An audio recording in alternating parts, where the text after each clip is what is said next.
The Portland Timbers just finished up training behind me in preparation for another road game on Saturday night at 7:30, facing the new-look San Jose Earthquakes. It's a game that promises goals. Portland and San Jose, both top Major League Soccer in terms of goals scored at 20 apiece. Any team that I've coached against Bruce's team, I think we've always had incredible games. He goes for it. They play man for man. They go for it. They've got two strikers. I've worked with Joseph Martinez, Chicho Arango we know about.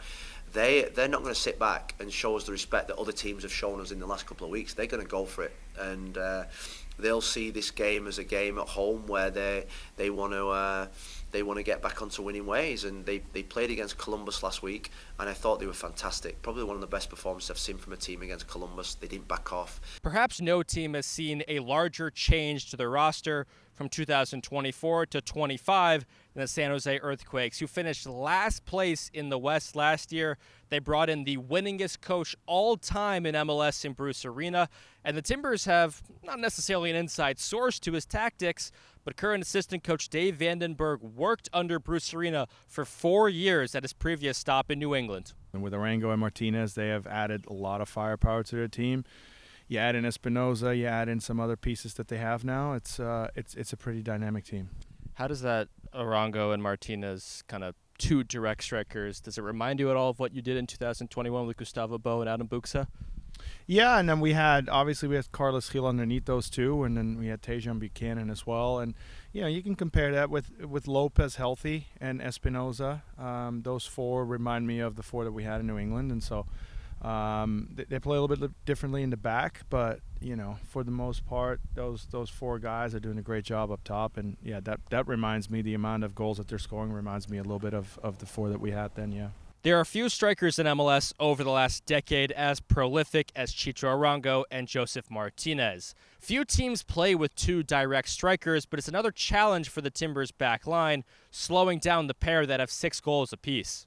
It's a good challenge. I think you're right that not a whole lot of teams play that kind of style, and when teams play it and they play it well, it is quite effective, and it can be difficult sometimes to play against. I think it just comes down to us as a team.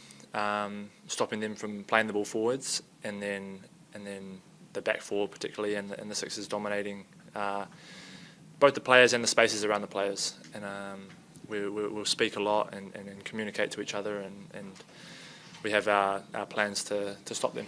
I'll have a media report again next week, but before that, the Timbers will also play in the U.S. Open Cup on Tuesday up in Tacoma. I'll be making the drive up, so if you are as well, let me know. Eric Miller, who is a rotational fullback for the Timbers this year, will likely see some action in the game against Tacoma.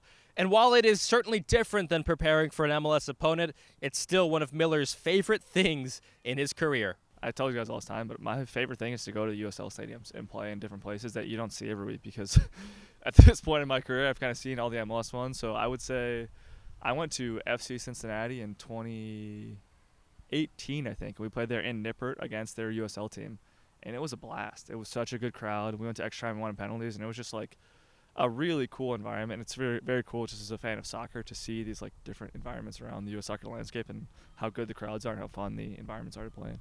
Timbers forward Antony leads MLS in terms of total goal contributions. Last year, it was a different Brazilian in Evander, which led the Timbers and MLS in that category nearly the entire year. But no player has, at least to the visible eye, taken a bigger jump on the pitch.